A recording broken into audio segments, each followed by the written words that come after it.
Oi, oi, oi, gente boa de Deus. Esse é o Caio Responde e antes de tudo, eu quero que você que não é ainda inscrito no canal se inscreva, compartilhe com os seus amigos com vídeos para virem participar com a gente aqui na nossa plataforma desse nosso tempo juntos de respostas às perguntas que vocês me mandam e eu, com todo prazer, venho respondendo há muitos anos. Comecei a responder a perguntas que me faziam nas ruas de Manaus, entre os hippies, no mercadão, nas esquinas, com os meus amigos e até com os antigos inimigos. Eu sempre fui objeto de muita pergunta, vida inteira, nas igrejas, nos eventos, com pastores aos milhares aqui no Brasil e no mundo inteiro, perguntas, perguntas, perguntas. E nos últimos 20 e tantos anos, desde que eu botei o meu primeiro site de perguntas e respostas no ar, que é o caiofado.com.br, eu já respondi milhares e milhares de perguntas. Apenas gravadas lá, havia, pelo menos até algum tempo atrás, 2.000 e tantas. O site agora está sendo reformado para não se perder nada do que eu já botei lá. Fica tudo inteiro nas suas mãos. E eu tenho prazer em responder perguntas. Hoje a pergunta, a primeira que me chega aqui é muito simples. Diz, Caio, o sábado é para guardar ou não? Porque Jesus guardava. No Apocalipse fala sobre o sábado. Estou confusa sobre isso, se foi retirado. Por quê? Bom, o sábado é uma obrigação dos judeus. Tem nada a ver comigo, com você, nem com ninguém, como não teve a ver com Jesus. Jesus não guardou o sábado, ao contrário. Você lê no Evangelho de Marcos, de Mateus e de Lucas, um dos problemas recorrentes de Jesus com os religiosos era sobre o sábado, porque ele não guardava o sábado. No sábado ele andava mais do que era permitido. Na lei de Moisés dizia que você podia andar até 1 quilômetro no sábado. Jesus andava quilômetros. Se metia em lugares os mais variados. Banqueteava-se com publicanos, com pecadores, com meretrizes, nos dias de sábado. E quando os religiosos vinham reclamar com ele, porque ele também curava aos sábados. E por que ele ia à sinagoga aos sábados? É porque onde tinha gente. E judeus, naquela área ali da Palestina, se reuniam nas sinagogas aos sábados. Então ele passava a semana inteira com o povo na rua, na praia, nas montanhas, nas planuras, nas aldeias, nas cidades, nas pequenas, nas médias e nas grandes, naquela região da Baixa e da Alta Galileia e até fora da fronteira da Palestina. Agora, para encontrar gente em maior quantidade no sábado, era na sinagoga. No início ele foi com alguma regularidade, depois de algum tempo até mesmo à sinagoga. Em dia de sábado você vê que ele vai tornando as idas dele cada vez mais rarefeitas, cada vez diminuidamente.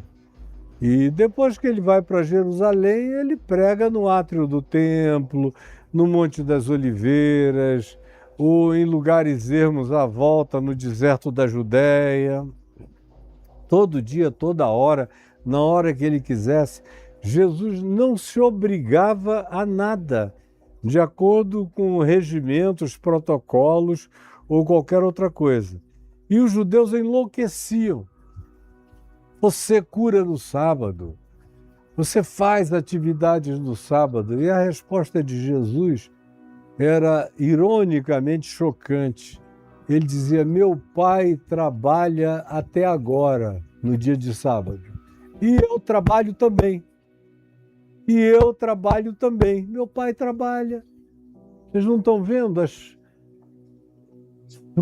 plantas frutíferas brotando em dia de sábado?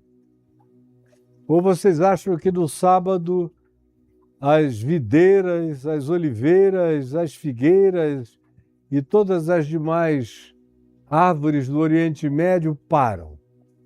Hoje é sábado, ninguém frutua.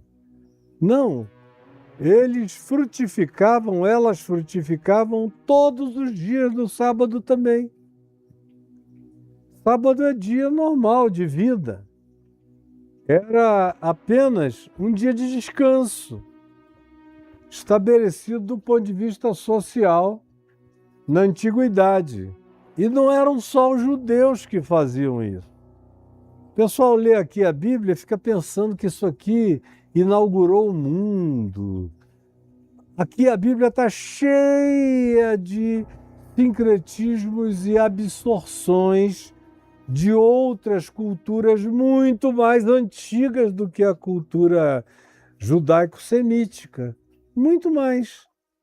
Os egípcios tinham um dia de descanso, outros povos, os etíopes, os povos do mar, todos os povos tinham seus dias de descanso.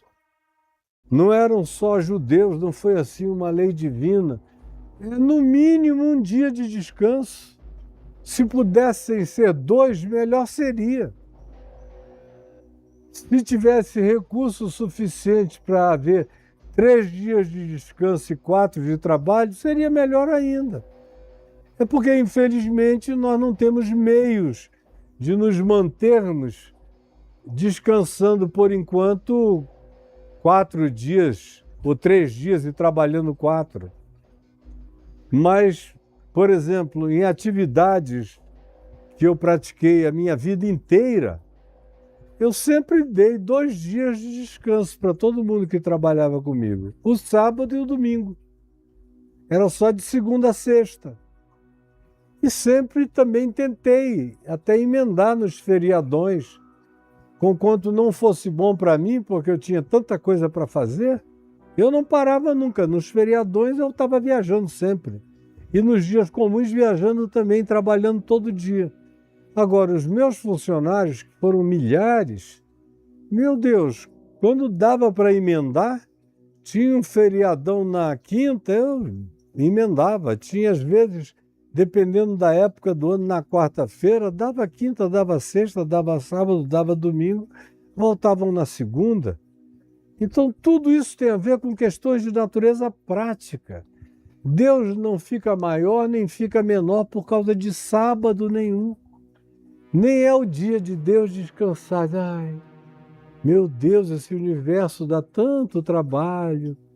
Eu vou parar agora porque eu preciso descansar, relaxar a minha musculatura divina e a minha mente de tanta coisa para eu descansar. Chega a ser patético. E Jesus não obedeceu isso. E a doença do fanatismo daqueles adventistas do sábado, os judeus, são entes sabáticos. E a única coisa que eles não fazem é parar a guerra no sábado. Jogam bomba no sábado, matam no sábado, invadem no sábado, se prostituem no sábado. Agora, para consumo externo, religioso, então, o sábado é o dia que ninguém faz nada. Jesus atropelou esse negócio e brigou com os religiosos por causa disso. Porque ele chegava numa sinagoga, via alguém doente, como é o caso, por exemplo, da pessoa com o braço mirrado, encolhido, e era sábado. Jesus viu e disse: não é bom deixar essa pessoa assim. E disse: estende o teu braço. A pessoa não podia, mas pela fé tentou obedecer, e quando foi tentando, estendeu. E o braço mirrado, encolhido, paralisado, atrofiado, ficou normal instantaneamente. E aí pronto, a sinagoga se levantou, queriam apedrejá-lo, porque ele curava no sábado. E não foi só esse caso, foram muitos casos. E Jesus dizia: parem com isso, seus hipócritas.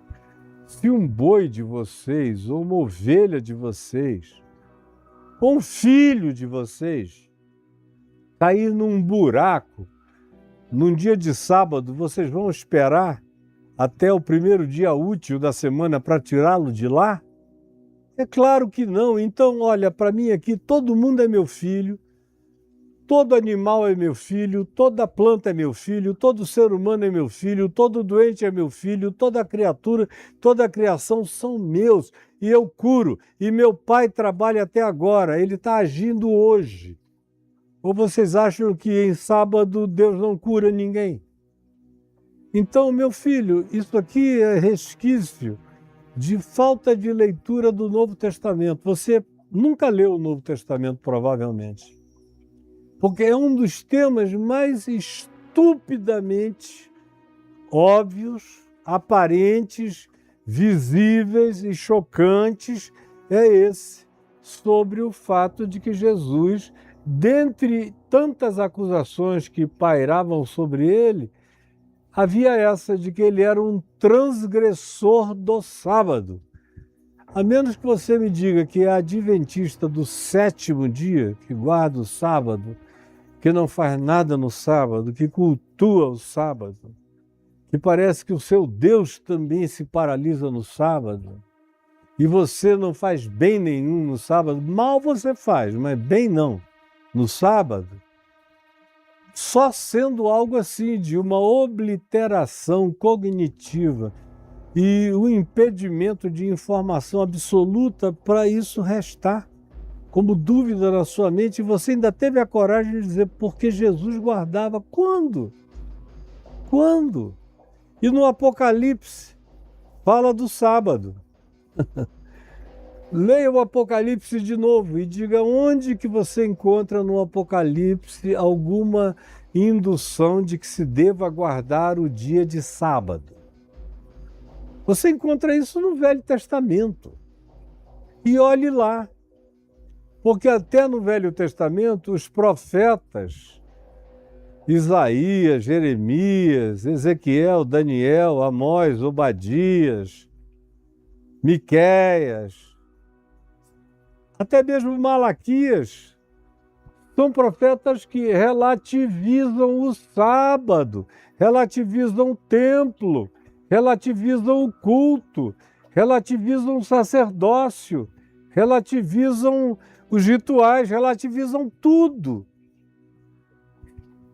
Agora, a ignorância é absurda. Como Jesus disse, o meu povo perece porque lhes falta conhecimento.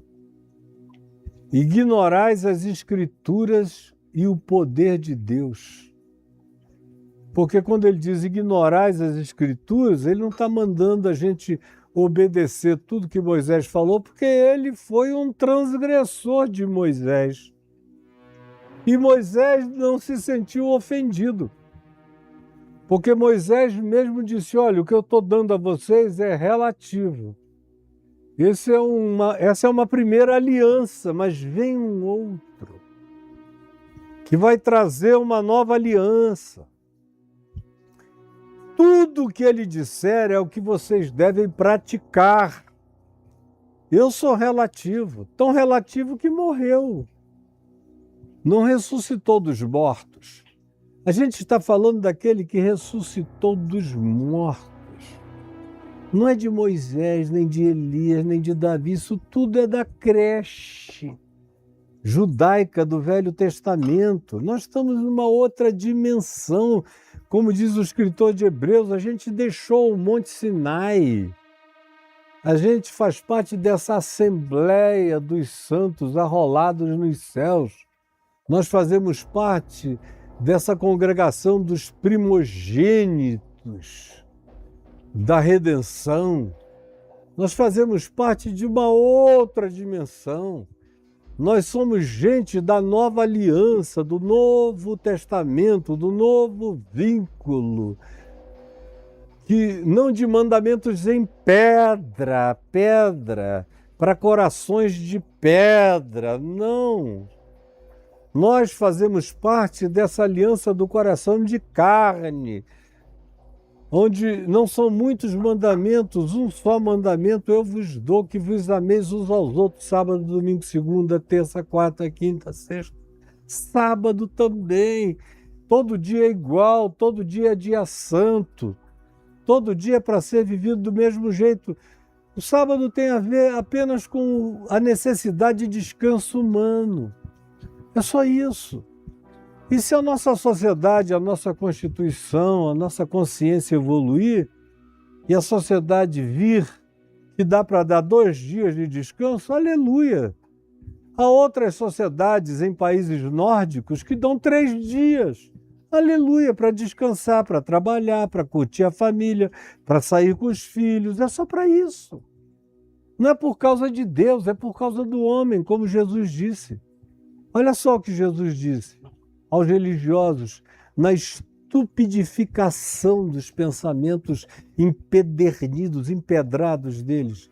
Jesus disse: não foi o homem feito para o sábado, mas o sábado feito para o homem.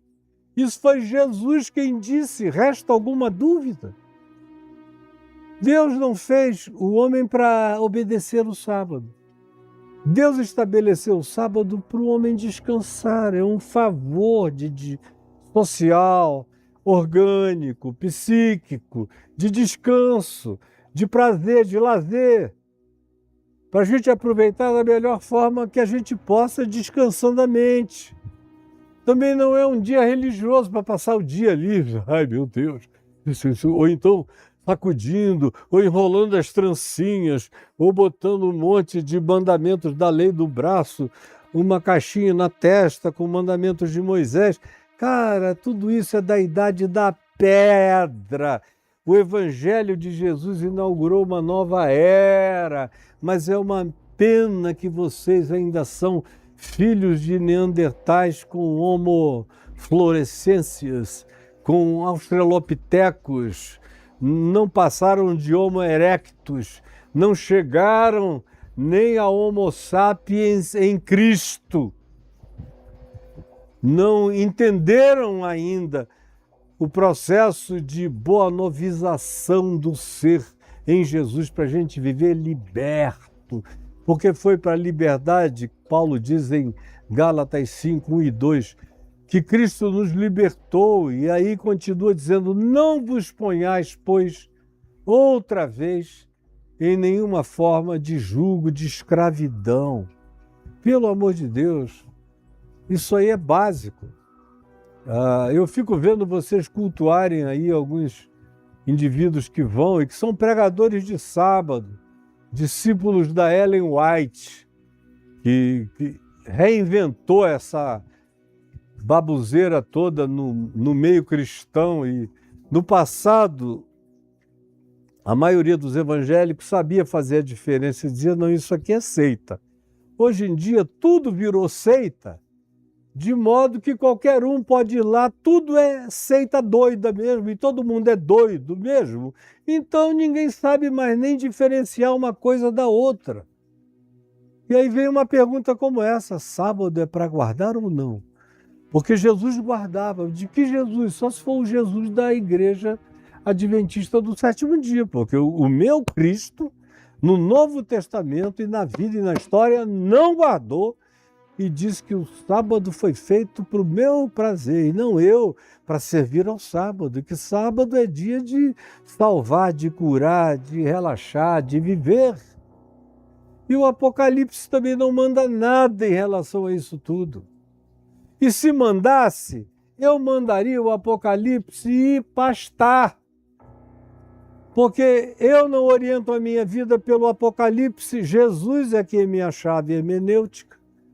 Eu leio o Apocalipse a partir de Jesus, e não Jesus a partir do Apocalipse. Mas vocês que cultuam a Bíblia de capa a capa não me entendem nunca, porque, como Paulo disse em 2 aos Coríntios, no capítulo 3, tem um véu espiritual colocado na mente dessas pessoas para quem Jesus não é o absoluto absoluto. Enquanto não se convertem a essa consciência, não enxergam nada, não ouvem nada. Como Jesus disse, vocês têm olhos, mas não veem, têm ouvidos, mas não ouvem, têm coração, mas não adianta eu falar, porque vocês não entendem. Deu para compreender? Não sei se esse sol está incidindo nessa câmera aqui. Dá para continuar com essa incidência de sol? Pois bem, me falem. Está normal, então vejam bem. Eu prossigo aqui dizendo o seguinte, pergunta Caio Fábio, é um prazer, eu não entendo sobre o que é blasfêmia contra o Espírito Santo. Blasfêmia contra o Espírito Santo, de acordo com Jesus, porque a gente ouviu esse conceito de Jesus, não de ninguém, antes de qualquer um foi Jesus que falou. E falou para quem? O importante é isso, falou para quem? Para Pilatos? Para o centurião romano? Para a mulher Ciro-Fenícia, fora das fronteiras de Israel? Falou para quem? Para o gadareno de Gadara? De Geresa? Falou para quem? Para algum endemoninhado que fora liberto? Falou para quem? Falou para alguns da guarda romana em algum lugar? Falou para quem? Falou para alguma prostituta? Falou para algum publicano, pecador do povo? Falou para algum pagão em algum lugar? Não. Ele falou para judeus, religiosos, escribas, teólogos, se diziam versados nas Escrituras, profissionais da interpretação. Foi para eles que ele falou. E só para eles que ele falou. Porque eles sabiam mais do que os outros. E eles sabiam quem era Jesus e sabiam por que Jesus fazia o que fazia. Eles não tinham a menor dúvida de que Jesus era de Deus, que o poder de Deus operava em Jesus, que ele era cheio do Espírito Santo, que na pior e na menor das hipóteses ele era o maior de todos os profetas que já tinha aparecido na história de Israel e no mundo. Isso nivelando por baixo, eles sabiam.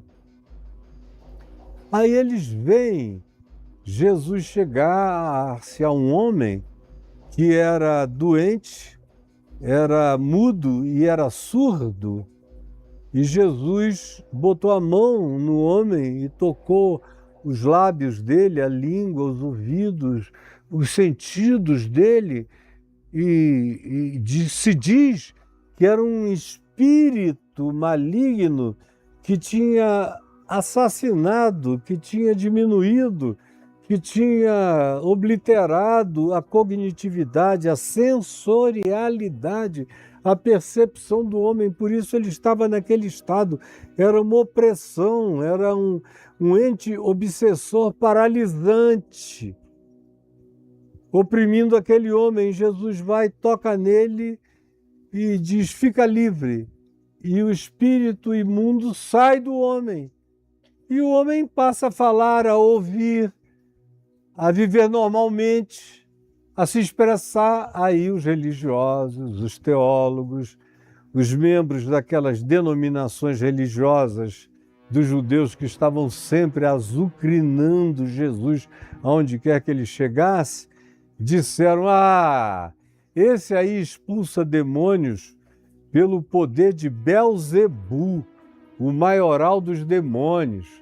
Quem opera nele é o diabo. É um demônio dos mais poderosos que está em ação nele. Por isso, Ele dá essas ordens e os seus subalternos obedecem. E aí Jesus fica ouvindo aquela loucura que não era ignorância, que não era estupidez, era apenas o que eles elaboraram como algo a ser dito para o povo para confundir os demais. Porque o tempo todo eles pensavam, se a gente não disser alguma coisa que relativize Jesus, todo mundo vai crer nele. O que está por trás de tudo é inveja, é ciúme, é medo de perder o poder, de perder a hierarquia, o posto, a admiração, a consideração. A admiração eles nunca tiveram de ninguém porque eles eram horrorosos. Mas eles tinham poder, e cargos, e funções, e não queriam perder. E inventavam qualquer mentira, jogando sobre Jesus para que ninguém fosse ouvi-lo, ninguém cresce nele, ninguém obedecesse a palavra dele, ninguém vivesse por meio dele.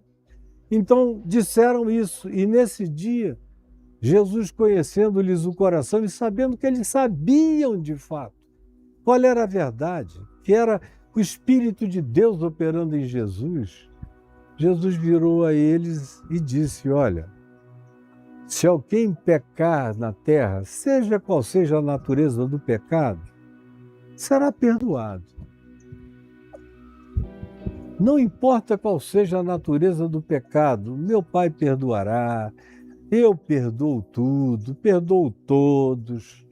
Mas olha, eu quero advertir vocês de uma coisa. Cuidado. Não pequem contra o Espírito Santo, que é aquele que conhece os escaninhos da divindade, que é a expressão do ventríloco superior esquerdo do coração de Deus, que é essa intimidade sublime do divino. Não pequem, não blasfemem, e aí tem que ter consciência, tem que saber o que está dizendo, tem que dizer isso com deliberação, tem que falar com consciência, tem que falar com obstinação, tem que falar por essas razões lucidamente diabólicas, para poderem cair nesse lugar de pecado, de ofensa contra o Espírito de Deus. Não brinquem disso, porque vocês sabem que não é nada disso. Vocês sabem que eu expulso demônios porque o reino de Deus está em mim. Porque o reino de Deus chegou no meio de vós. E mais do que isso, vocês dizem, os teólogos e rabinos de vocês ensinam, que Salomão foi o maior especialista em exorcismo e em conhecimentos profundos de coisas demoníacas, porque ele se entregou a todo tipo de crença demoníaca no planeta e praticou todas as formas de demonismo, de satanismo explícito, de ocultismo maligno. Ele se embrenhou nos intestinos da malignidade, supostamente, para conhecer bem as coisas profundas de Satanás, acerca das quais o Apocalipse faz uma denúncia. Diz, cuidado vocês que dizem que querem conhecer as coisas profundas de Satanás, porque ninguém conhece isso sem ser conhecido e penetrado por isso. Aí, voltando para Jesus, ele disse, olha, eis aqui quem é maior do que Salomão. Por que ele disse isso? Porque para aqueles judeus, Salomão que era o suprassumo do conhecimento sobre demônios. Jesus disse, eu expulso demônios pelo poder de Beelzebul, por quem expulsam então os vossos filhos? Significando dizer que havia obra, trabalho de expulsão de demônios, sempre houve. Olha, deixa eu te dizer uma coisa aqui para a gente concluir. Até mesmo uma mãe cheia de amor puro de mãe, que enfrente um demônio, o demônio foge. O apóstolo Tiago, irmão de Jesus, disse, resisti ao diabo e ele fugirá de vós. Ou seja, resistam ao diabo e ele vai fugir. Encarem, não tenham medo. Amor de mãe, amor de pai, amor de irmão, amor. Quantas vezes eu já ouvi endemoninhados falarem para mim: não olha para essa desgraçada ou para esse desgraçado com esse amor, porque eu entrei num lugar onde estava lá a pessoa possessa, não disse uma palavra, não gritei o nome de Jesus, não falei nada. Aliás, eu nunca andei gritando, eu sempre tive nesse poder. Poder que não precisa de grito, você olha e o bicho corre. E aí, o que eu ouvi muitas vezes foi: para de amar essa desgraçada, esse desgraçado. E daqui a pouco lá estava o bicho cobrindo a cara, com pano, com travesseiro, com qualquer coisa. Não olha, está me queimando. Não ama, grita, esperneia, faz qualquer coisa, mas não ama. O amor em si já é um poder de exorcismo natural que a graça de Deus nos dá. Agora, quando você chega cheio de amor em nome de Jesus, aí não tem diabo que resista. Então, o que é o pecado contra o Espírito Santo? É você com consciência de que a pessoa é usada por Deus, é cheia de Deus, do amor de Deus, da palavra de Deus, da verdade de Deus. Mas por causa da sua inveja, do seu ciúme, da sua briga, da sua disputa, da sua vontade de não querer que ninguém olhe, porque você sabe que o outro tem muito mais consciência, lucidez, sabedoria, ensino, verdade, graça, poder para distribuir gratuitamente para o mundo inteiro e você não quer porque você quer segurar tudo para você. Então, embora sabendo que aquele é um instrumento puro e verdadeiro de Deus, você diz: não, ele é do diabo, é o anticristo, é o maligno, é Belzebu. Aí toma cuidado. Porque uma prostituta dizendo isso na ignorância dela em algum lugar não significa nada. Nem um cara contando uma piada que inclui o Espírito Santo e ele é só um bobo, brincalhão, piadista. Não significa nada. Mas você que diz que sabe, e tem entendimento, e faz isso por razões obscuras, perversas, malignas, por razões demoníacas no seu coração, tomado de vontades espúrias e infernosas dentro de você, em competições contra Deus e contra a graça de Deus em favor das pessoas, com toda a lucidez, você que está correndo esse risco.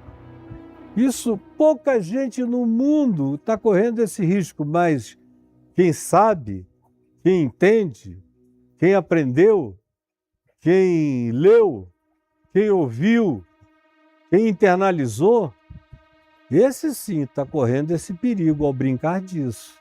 Os demais não, o mundo não tem condição de pecar contra o Espírito Santo, mas você tem. Seu pastor tem. Você que diz que sabe de Deus, que é mestre em Deus, que ensina a Deus para os outros, cuidado, meu filho.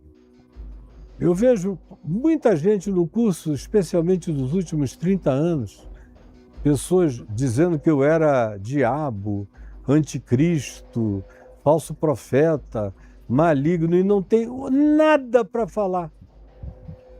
Ele chega a dizer tudo o que ele fala sobre Jesus é verdade. Tudo que ele fala sobre Jesus é verdade, mas eu não gosto dele, então eu vou fazer tudo para ninguém ouvir. Qual é a estratégia? É dizer para os crentes que não leem Bíblia, que obedecem cegamente o maluco lá, que você é um endemoninhado, que você fala pelo poder do anticristo ou de Belzebu em você. Não brinca disso não, porque você pode levar um susto danado. E isso é exclusivamente para pessoas que têm esse tipo de conhecimento e que atribuem à obra de Deus um poder demoníaco, algo que, sendo de Deus, foi feito pelo poder do diabo na vida das pessoas. Quem tendo a consciência de que é Deus, todavia, por interesses mais espúrios e satânicos possíveis, mente contra a verdade, contra a força e o poder do Espírito de Deus, esse é que corre o tal risco de pecar contra o Espírito Santo, mas isso não é uma coisa que nasce igual planta, mato, facilmente não. O cara tem que ter um certo nível de consciência para incidir num risco desse. E aí Jesus disse, não faça isso, porque isso não tem perdão nem nessa vida, nem no porvir. Você vai conhecer o significado de lucidamente ter atribuído a Deus a força e as ações de Satanás. E ter achado que Deus era um diabo, sabendo que Deus era Deus, só para confundir a alma de quem é absolutamente e facilmente tomado pelo espírito da confusão, da ignorância, da descrença e da cegueira. Agora, eu fico por aqui hoje e convido você a não deixar de contribuir conosco, porque tem 2 Pix que vão passar aí com você na sua frente. Tem esse que é um CPF, escrito Caio e Adriana, para quem pede, queria ajudar a sua vida pessoal. Então, amém. Tudo bem, é um prazer. E alguns de vocês têm conseguido fazer diferença mesmo na minha vida e na vida da minha mulher, pelo que eu agradeço imensamente. E tem esse outro Pix, que é um CNPJ, da VTV. Isso aí é o meu ministério. É com ele que a gente paga salários, que a gente troca e faz manutenção de equipamentos, que a gente paga serviços e fornecedores, sem cuja ajuda, aí sim, sem cuja ajuda, a gente não consegue fazer nada. E eu peço que você seja carinhoso, generoso, alegre e feliz nessa contribuição. E não se esqueça, se você não é inscrito no canal, se inscreva, convide os seus amigos e divulgue essa plataforma tão generosa, onde eu tenho mais de 24 mil vídeos para você entrar aí, pesquisar o que você quiser. Pode pesquisar. Escreva Sexo dos Anjos, você vai encontrar alguma coisa. Escreva fimose, você vai encontrar alguma coisa. Escreva o que você quiser, pecado contra o Espírito Santo, que eu acabei de falar aqui. Você vai ver que eu já dei essa resposta muitas vezes nesta atual plataforma que a gente está usando aqui, tanto quanto no meu blog, caiofabio.com.br. Lá na pesquisa, se você perguntar o que é o pecado contra o Espírito Santo, você vai ver a quantidade de vezes que eu já respondi. Eu só respondo de novo por amor. Por amor. Porque se eu fosse simplesmente dizer, já respondi muitas vezes, quem quiser que se vire, vá lá, eu não teria respondido essa pergunta. Mas por amor, eu respondo. Tá bom? E que Deus nos abençoe. Eu vou ficar com você hoje aqui. A gente volta no nosso próximo Caio Responde. Vai!